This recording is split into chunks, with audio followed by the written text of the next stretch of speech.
Have you ever been erased by your own family with just one text message? My brother Noah sent me 8 words that changed everything.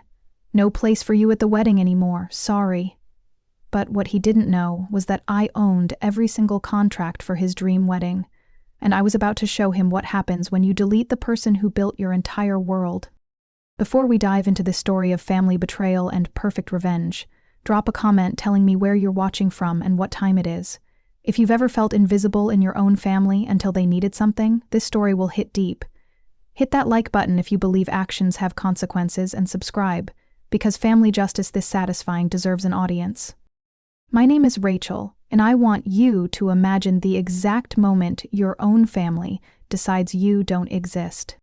It was a Tuesday evening in March when my phone buzzed on the kitchen counter.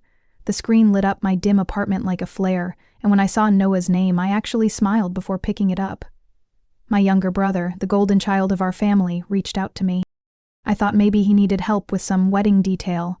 Should the groomsmen wear silver or gold cufflinks? Should the DJ play jazz during cocktails or something more upbeat? The kind of details Noah never cared about, but always expected me to solve. Instead, the message was brutally short, casual, almost careless. Things are tight with the venue. No place for you at the wedding anymore, sorry. I stood there in my kitchen, staring at those words until they blurred. 8 words that deleted me from my brother's life with one lazy swipe of his thumb. It didn't feel like a fight. There was no explosion, no heated argument. It was erasure, clean and surgical. For as long as I can remember, Noah had been our family's golden boy, the center of every story, every celebration, every conversation. When we were kids, he got the front seat in the car, the last slice of birthday cake, and all the applause at school performances. Me, I learned early that my role was to work behind the curtain, quietly making sure everything went perfectly for everyone else. That's who I became as an adult too, an event planner. I'd built my company, Stellar Events, from absolutely nothing. I started in a cramped studio apartment with a borrowed laptop and a dream that maybe I could create magic for other people since I'd never experienced it myself. I lived for the smell of fresh flowers filling a ballroom, the satisfying weight of crystal champagne glasses lined up perfectly on crisp white linen, the electric energy of guests just before the music started. I loved creating those perfect moments that people would treasure forever. So when Noah got engaged to Julie 8 months ago, I thought this was finally my chance, my opportunity to give my little brother something incredible, a wedding so perfect it would become the stuff of family legend. I'd poured 6 months of my life into planning his dream day. My normal 60-hour work weeks became 80-hour marathons as I juggled my paying clients while secretly working on what I thought would be my masterpiece. I found them a venue that looked like something from a fairy tale, a historic mansion with rose gardens that would make grown women weep with joy. I negotiated with the city's most exclusive caterer to create a custom menu that told the story of Noah and Julie's relationship through food. Every detail was crafted with love and precision. The way the afternoon light would filter through the garden arbor during their vows, the exact shade of blush pink for the bridesmaids' dresses that would complement Julie's complexion, the playlist that would seamlessly guide guests from ceremony to cocktails to dancing, each song chosen to create the perfect emotional journey. And I didn't charge them a penny. Because he was my brother. Because I loved him. Because I thought family meant something. But love, I was about to learn, was apparently a one-way street in our family. When I called my mother, Janet, immediately after getting that text, my hands were shaking as I dialed her number. Mom, did you know Noah uninvited me from his wedding? There was a long pause, followed by that familiar sigh, the one that meant I was being dramatic again. Oh, honey, don't take it personally. It's his special day, you know how venue restrictions can be. Don't take it personally. I had planned every single detail of this wedding for 6 months. I wasn't just a guest being cut from an overcrowded list. I was the foundation upon which this entire day was built. But apparently I was disposable. When I called Noah directly, his voice carried that irritated tone he'd perfected since childhood, the one that suggested I was bothering him with something trivial. Look, Rachel, it's just a numbers game. Julie's family is huge, and we had to make cuts somewhere, you understand, right? It's nothing personal. Nothing personal. Julie's second cousin, Christina, who Noah had met exactly twice, had made the cut. Their old college friend Austin, who lived in Seattle and probably wouldn't even show up, got to stay on the list. But me, the woman who'd spent half a year of her life creating his perfect day, was expendable. And then came the twist of the knife that made everything clear. "Oh, and Rachel, I hate to ask, but could you still handle that final payment to the florist? Our budget is really tight right now, and I know you've got those business connections." Work for him, pay for him, and disappear quietly. That was my role in this family. The invisible sister who made magic happen and then vanished so others could take credit for it. That's when something inside me cracked. Not broke, cracked, like ice on a frozen lake, creating fractures that would soon become something much more dangerous. The days that followed were a haze of humiliation and disbelief. I kept replaying that text message, examining it for some hidden meaning that wasn't there. Sometimes I'd wake up at 3 a.m, reaching for my phone to check if maybe I'd imagined the whole thing. But the words were always there, cold and final on my screen. My phone rang constantly with calls from vendors working on Noah's wedding. Each conversation was a fresh reminder of my new status. "Hi Rachel, this is Diane from Garden of Eden Florals. Just wanted to confirm the final head count for the centerpiece arrangements." "You'll need to speak with the bride directly about that," I'd hear myself saying, my voice growing more hollow with each call. I'm no longer involved with the planning. The confused silence on the other end always stung. These vendors had worked with me for years. They knew my reputation, my standards, my obsessive attention to detail. The idea that I was suddenly off a project must have seemed bizarre to them. But the calls kept coming. The caterer wanted to finalize the menu. The string quartet asked about timing for the processional. The photographer confirmed shot lists. Each conversation was another paper cut, another reminder that I'd built something beautiful and then been locked out of experiencing it. 3 days after the text, my father Gerald called. His voice started out cheerful, but I could hear the underlying agenda from the first word. "Rachel, sweetheart, your mother and I were talking. You know Noah and Julie are looking at houses now that they're getting married. We thought it would be nice to give them something special for a down payment. Could you chip in maybe $4,000? You know how important it is for young couples to get started, right?" The audacity was breathtaking. Erase me from the wedding, then immediately ask me to fund their future? "No, Dad." His tone shifted instantly, going hard and cold. "What do you mean, no? Don't punish your brother over one little seating issue. Family comes first, Rachel." Seating issue. That's what they were calling my erasure, a seating issue. The truth settled into my bones like winter. To my family, I wasn't a daughter or a sister. I was a resource. An ATM, with a smile, and a shared last name. But the final nail in the coffin came from social media. I was mindlessly scrolling Instagram when I saw it, a post from Noah's college roommate Jeremy. Photos from what looked like Noah's bachelor party, except it had apparently turned into some kind of family celebration at a trendy cafe downtown. The same cafe I had personally scouted and recommended for their rehearsal brunch. The groomsmen were wearing the custom suits I'd helped them select, raising champagne flutes in a toast. The lighting was perfect, golden hour streaming through the cafe's floor-to-ceiling windows, exactly as I'd predicted when I'd chosen the location. The caption read, "The A-Team celebrates our boy Noah." There he was in the center of it all, my brother, absolutely glowing with happiness, surrounded by his chosen family, his real family, apparently, the people who mattered. And me? I wasn't even a memory at that moment. I was the stagehand who'd set the lights and arranged the stage, then been shoved out the back door before the show began. Something cold and sharp crystallized in my chest. Not sadness. I was past that. Not even anger, really. It was clear, pure, crystalline clarity about exactly who these people were and what I meant to them. For 32 years, I'd been the family problem solver, the one who made things happen behind the scenes, the reliable one who could always be counted on to fix whatever was broken, smooth over whatever was rough, make everything perfect for everyone else. They'd trained me so well to be invisible that they'd forgotten I existed at all. Until they needed something, of course. Then suddenly I was essential. Essential enough to work for free. Essential enough to pay their bills. But never essential enough to actually matter. But here's what none of them understood about my business. About the way I'd built stellar events. I don't just make things pretty. I manage risk. I protect myself and my clients with contracts that are tighter than a drum. Every single vendor for Noah's wedding had signed agreements with my company, not with him.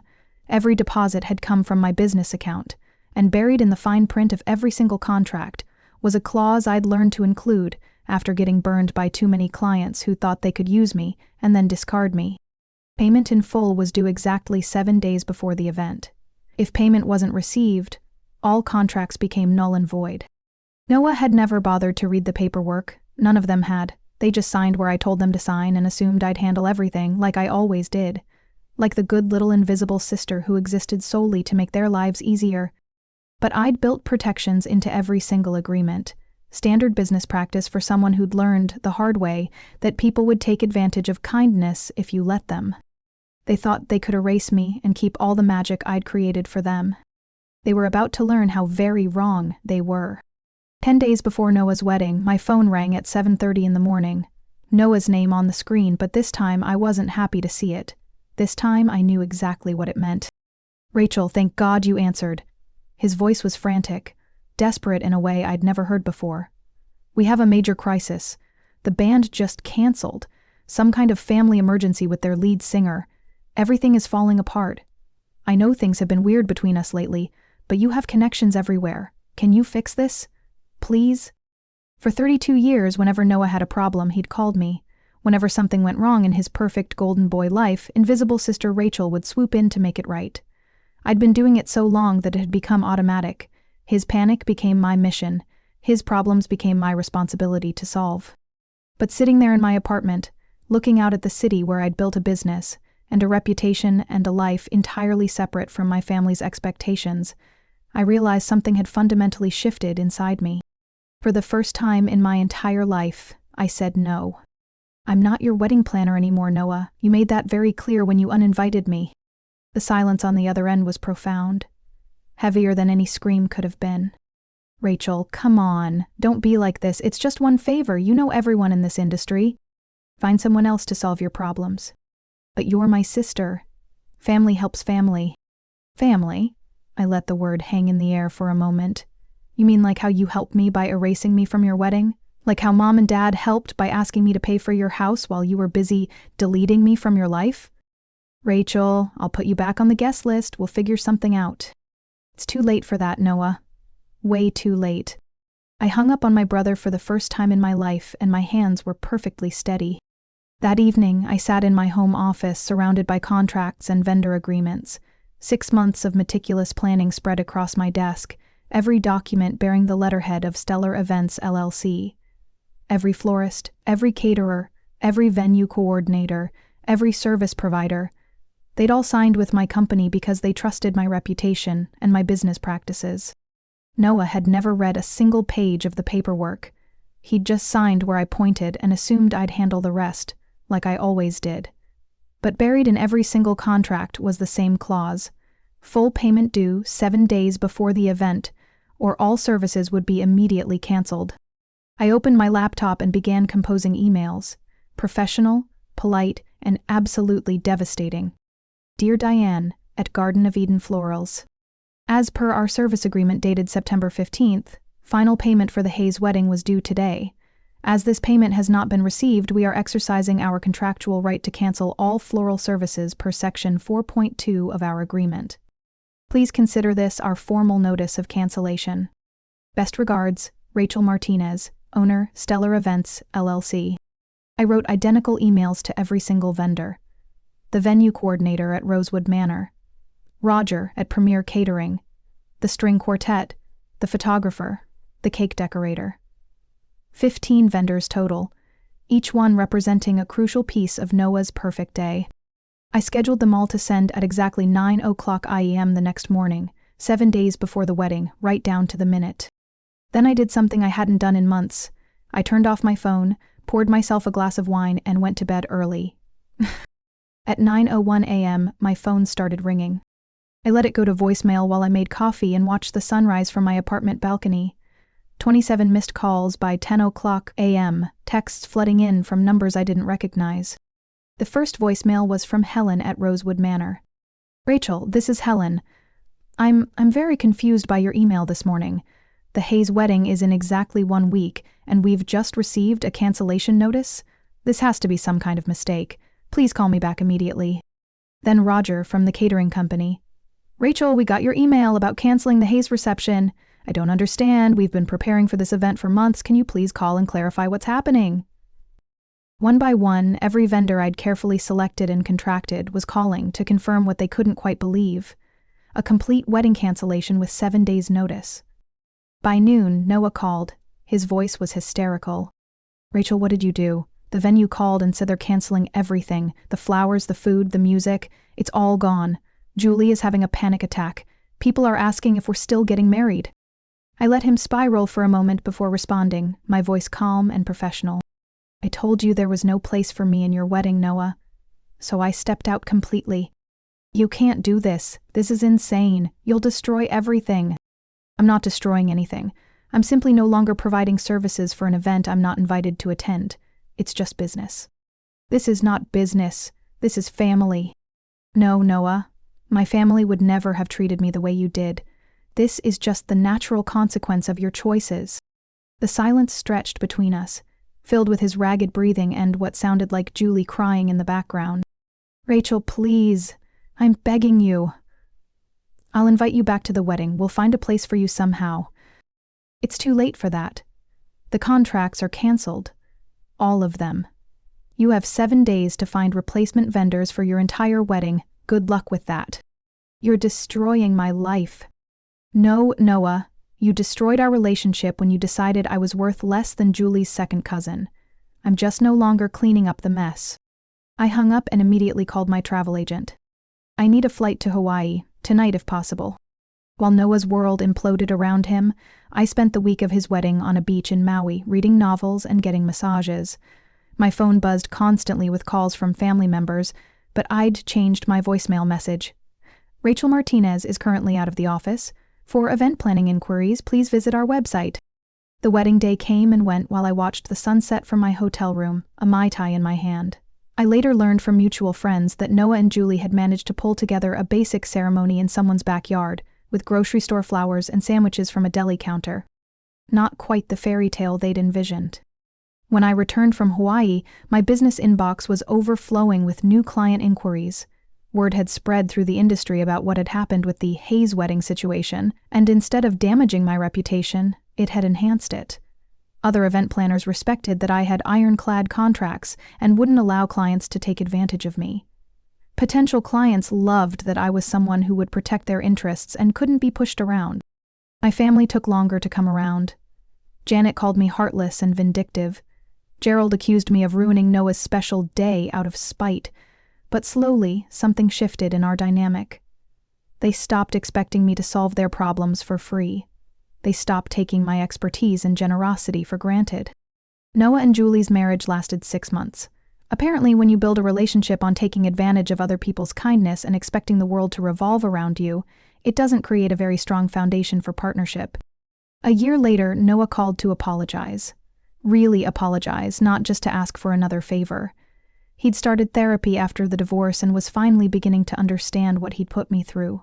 We have a relationship now, but it's different, healthier, built on mutual respect instead of one-sided service. I learned something crucial that day I canceled those contracts. My worth was never theirs to give or take away. It was mine, built by me, protected by me. They could erase me from their guest lists and their family photos, but they couldn't erase me from my own life. My business thrives now with clients who value my work and pay me what I'm worth. My chosen family consists of people who celebrate my successes instead of resenting them. And every time I create magic for a couple who truly appreciates what I do, I remember why I love this work. Not because it makes me invisible, but because it makes me essential, and the people who matter most know the difference. Sometimes choosing yourself means disappointing people who never really saw you anyway. Sometimes it means walking away from those who only valued you as a resource. And sometimes it means watching their perfect day crumble because they forgot that magic doesn't happen by itself. Someone has to create it. That someone was me. And when they threw me away, they threw away everything I'd built for them. The best revenge isn't always dramatic or explosive. Sometimes it's simply stepping back and letting people experience life without your unpaid labor, your unacknowledged sacrifice, your invisible contributions. Sometimes it's realizing that the people who claim to love you should never make you feel like you don't exist. If this story hit home for you, Drop a comment sharing a time when you had to choose yourself over family expectations. Your stories matter, and I read every single one. If you enjoyed watching entitled family members face the consequences of their actions, smash that subscribe button because we've got more stories about boundaries, self-respect, and the beautiful justice of protecting your own worth. Remember, you're not required to set yourself on fire to keep others warm.